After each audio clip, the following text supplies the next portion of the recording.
En este recurso vamos a presentar uno de los modelos terapéuticos que se hicieron más famosos en la década del 70 del siglo pasado, inspirados en la tradición sistémica, es decir, tomando como supuestos los principios de la teoría general de los sistemas, la teoría de la comunicación humana, el trabajo de la escuela de Palo Alto, el trabajo del grupo de Bateson y precisamente el autor de referencia de este movimiento, de este modelo de psicoterapia, es Jay Haley. Haley, que nació y murió en Estados Unidos entre 1923 y 2007, era un licenciado en artes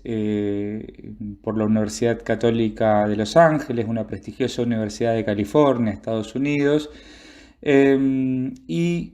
que posteriormente se dedicó a estudiar e investigar la comunicación a través del desarrollo de una maestría en otra universidad muy prestigiosa de aquel país, la Universidad de Stanford.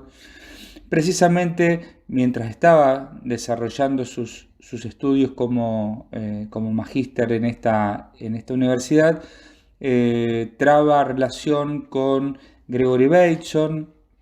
que lo invita a participar a partir del año 1952, como hemos hablado ya en otros materiales de esto. Lo invita a participar al proyecto Bateson, al Bateson Team,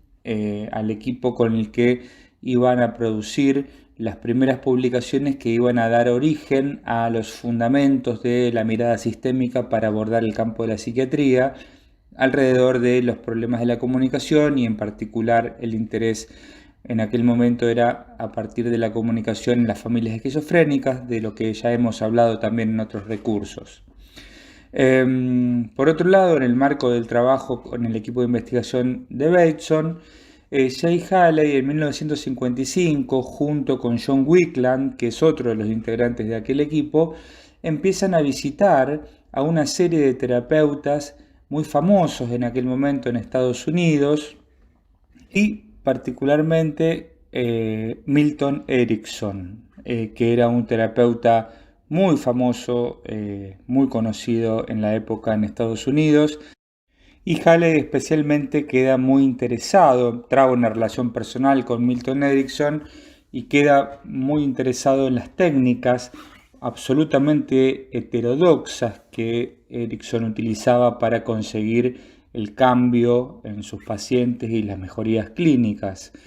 Entonces, en base a estas investigaciones que se van desarrollando en el marco del equipo de Bateson,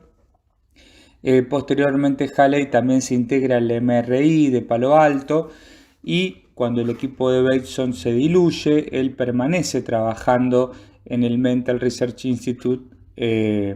activamente como investigador también. De hecho, en 1962 se funda, por iniciativa de Don Jackson y de Nathan Ackerman y también de Jay Haley, se funda la primera publicación en terapia familiar, que es la revista Family Process, de la que Haley es el primer editor precisamente. En ese año 1962 es una publicación muy prestigiosa que hasta el día de hoy sigue vigente para informar todo lo que ha sido el desarrollo de las terapias de orientación sistémica. Posteriormente, en 1967, Jay Haley abandona el MRI en California y se muda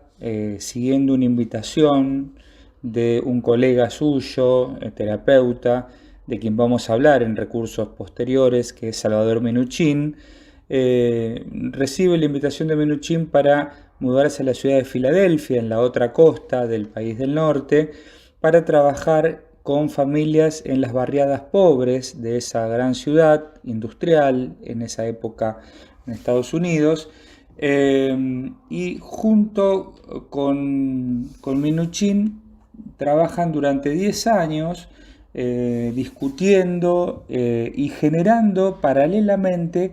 dos modelos que tienen mucho en común, pero que también tienen diferencias de trabajo terapéutico. El modelo estratégico, del que vamos a hablar en este recurso, y el modelo de la terapia estructural familiar de Salvador Minuchin, del que vamos a hablar en recursos posteriores.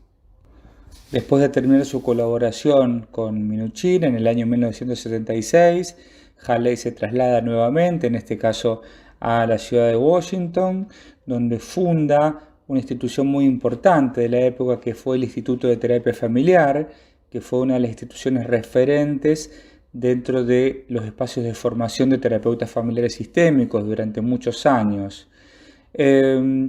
Precisamente en ese año 1976 edita una obra sobre la que vamos a trabajar en este recurso, que es un libro que se llama Terapia para resolver problemas.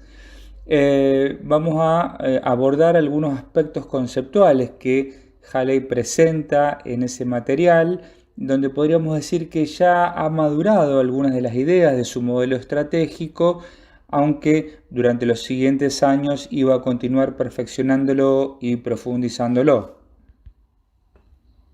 En este libro, Haley ofrece una serie de conceptos para entender la práctica clínica, partiendo de la base de que los síntomas, que él prefiere denominar problemas, justamente, son entendidos como una secuencia de interacción entre varias personas que se encuentra cristalizada. Esto da la pauta de la mirada fuertemente interaccional de este modelo. El síntoma no es algo que le pasa a una persona, que tiene que ver con algo de su interioridad, de lo intrapsíquico, sino que el síntoma es un emergente de un sistema relacional. Entonces ahí vemos las trazas de la epistemología sistémica en el pensamiento de Haley, y es importante para él deslizar la idea de la noción de síntoma a la noción de problema, porque él entiende que el síntoma, el término síntoma, obviamente un término de la jerga médica, de la jerga psiquiátrica,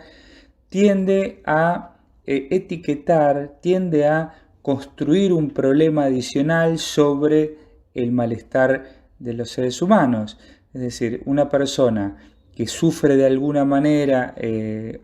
alguna situación, y además de eso le comunican que eso que le está pasando es un síntoma y tiene un nombre y tiene una nosología y demás, la persona, diría Haley, ya tiene dos problemas. Además del problema original que le aporta malestar, ahora tiene una etiqueta que lo señala como anormal o como enfermo. De ahí la idea de desplazarla a la noción de problema, que se refiere más a una cuestión que es propia de la vida, ¿no? Un problema es algo que puede tener solución, mientras que un síntoma parece como una categoría más identitaria. Por otro lado, también él piensa a la familia como un sistema que, como todos los sistemas y como hemos visto en recursos anteriores, tiene una propiedad de que intenta mantenerse estable, la propiedad que llamaba totalidad von Bertalanffy, alrededor de una determinada identidad, y defiende esa identidad del sistema. Entonces, lo que plantea Haley es que a veces las familias se estabilizan alrededor de uno de sus integrantes que produce un síntoma que sirve, que colabora para mantener esa estabilidad. Y la familia entonces resiste cualquier cambio que intente imponérsele a la persona que sufre los síntomas, aunque sufre las consecuencias, por supuesto, angustiantes o inquietantes para el integrante señalado como paciente y para la totalidad de la familia. Pero hay una cuestión de la familia de mantener, de luchar por esa estabilidad a propósito o lograda a propósito de un síntoma. Y por otro lado también Haley señala que el contexto es fundamental para poder pensar el trabajo clínico, porque el terapeuta, ya cuando toma contacto con una familia, pasa a ser parte también del problema. Dice Haley que el sistema familiar, cuando toma contacto con un terapeuta y el terapeuta acepta trabajar con esa familia, pasan a conformar un sistema terapéutico, donde el terapeuta pasa a ser parte de ese sistema, pasa a estar incluido y por ende la identidad del sistema cambia, recordando nuevamente los principios de los sistemas que planteaba von Bertalanffy. Y por otro lado también dice Haley que es muy importante entender que el diagnóstico que se le pueda proponer a una persona que tiene un problema, como se dijo anteriormente, el marco social en el que se desenvuelve esa persona y esas familias, las instituciones que son parte de ese marco, de ese contexto, también forman parte del problema y que una de las tareas que tiene el terapeuta primero es definir los límites de la intervención que va a desarrollar. Una de las tareas del terapeuta entonces es definir cuál es la unidad social en la que él cree que puede trabajar para resolver el problema. Porque como hemos dicho, el problema se puede rastrear en contexto sistémico hacia el entorno, hacia el marco social, político, económico. Ahora bien, el terapeuta, para poder establecer algún límite en donde pueda producir modificaciones y ayudar a que la familia salga de ese atolladero en el que está instalada a partir de la estabilidad que le confiere que uno de sus miembros haya desarrollado un síntoma, el terapeuta necesita definir cuáles pueden ser los alcances de su intervención. Entonces, esta es una primera cuestión importante dentro de la tarea del terapeuta. Para ello, el terapeuta, dado la complejidad de los problemas, no olvidemos que el modelo de Haley surge en el marco de trabajo con familias pobres, con problemáticas realmente muy serias, asociadas a la marginalidad, a la ilegalidad, a la violencia. Entonces las situaciones eran muy complejas, muy urgentes, en las que Haley tenía que trabajar. Entonces él plantea la idea de que el encuadre para trabajar tiene que ser muy creativo, tiene que ser todo lo flexible que sea necesario de acuerdo a los recursos que el terapeuta entiende que puede poner en juego para ayudar a las familias, y también la originalidad que el terapeuta tenga y que el problema con el que está trabajando también tenga. Entonces el encuadre es realmente una idea muy flexible. Haley podía trabajar en un consultorio, pero también podía trabajar en una escuela, también podía trabajar en la casa de la familia que tiene al integrante que tiene lo que plantea los síntomas. Podía trabajar en la vía pública con esa familia, con integrantes entre los vecinos, de amigos. Era en ese sentido muy amplia la propuesta de encuadre de trabajo de acuerdo a lo que la situación requiera. Por otro lado, también enfatiza la importancia de que dentro de las sesiones estén presentes todas las personas que están implicadas en la unidad social que el terapeuta ha definido para abordar la resolución del problema. Entonces, como mínimo y de entrada, la familia en su totalidad, porque Haley entiende, por supuesto, que la interacción familiar es lo que hay que mirar para cambiar el problema. Pero también puede ser, como decíamos recién, otros integrantes de la comunidad que no sean parte de la familia. Por ejemplo, si el problema que presenta la familia con uno de sus integrantes es en una escuela, o en el club, o en la vía pública, o donde sea, pueden también ser invitados a participar en las sesiones maestros, vecinos, parientes más lejanos, amigos de la familia.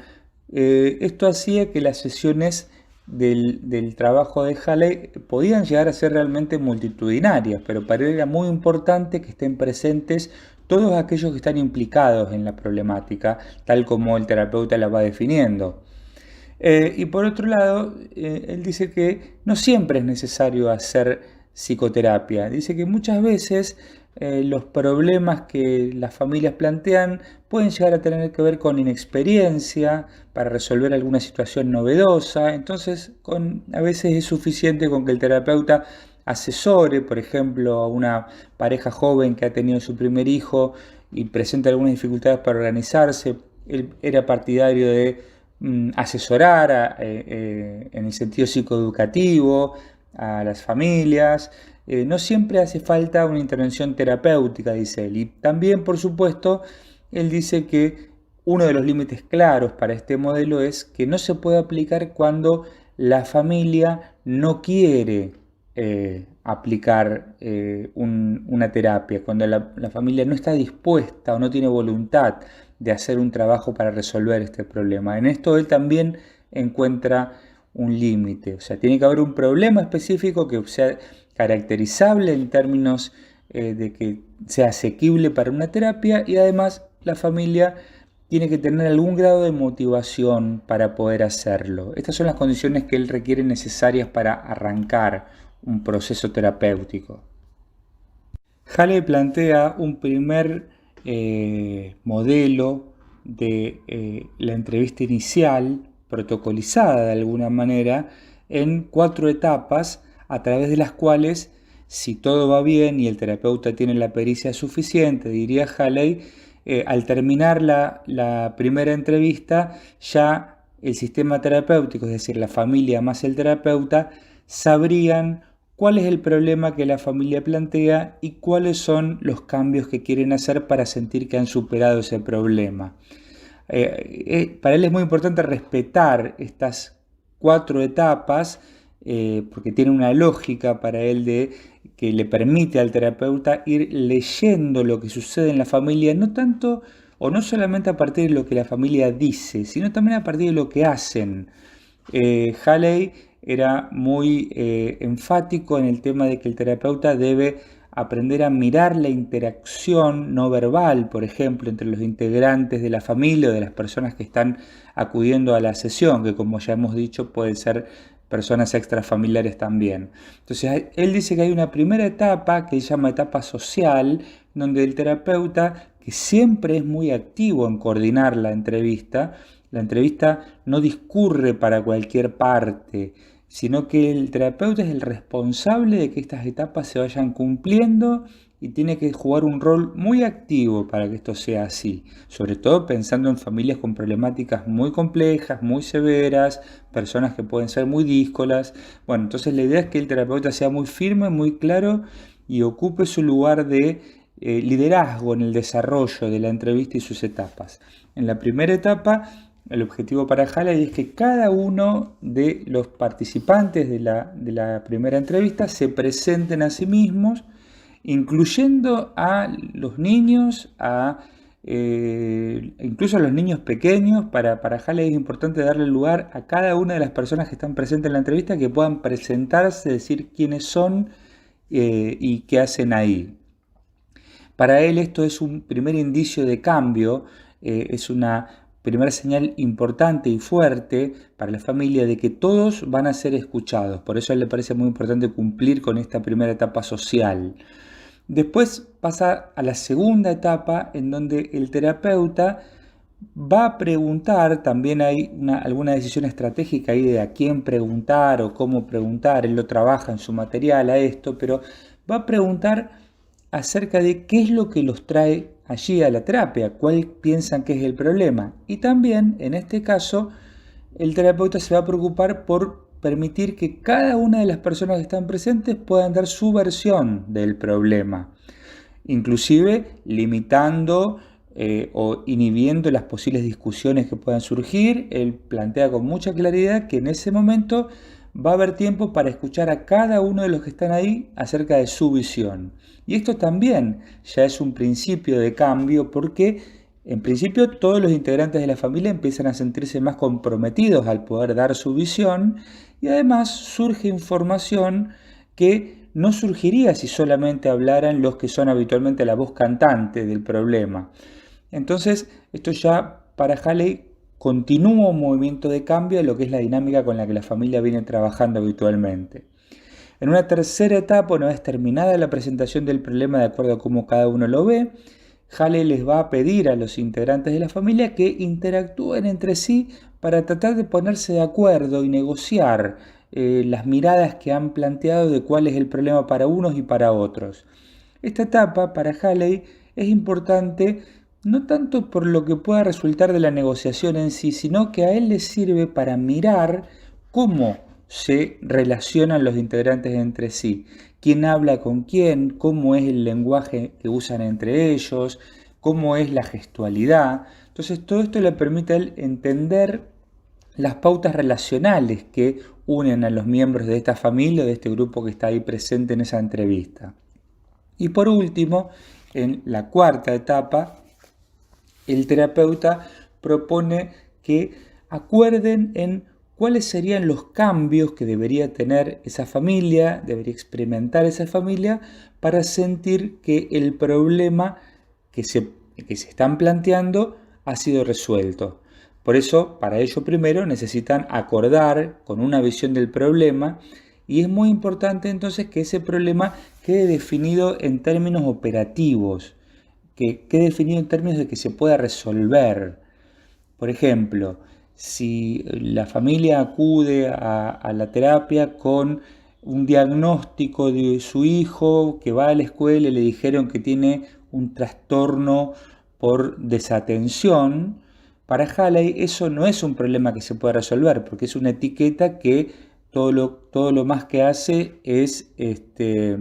estigmatizar al hijo y a la familia que se sienten culpables por haber tenido un hijo con trastorno de déficit atencional. Entonces, Halley va a trabajar con la familia para que puedan poner en términos operativos el problema. Dicho de otra manera, es que se puede describir claramente cuáles son las conductas que son consideradas problemáticas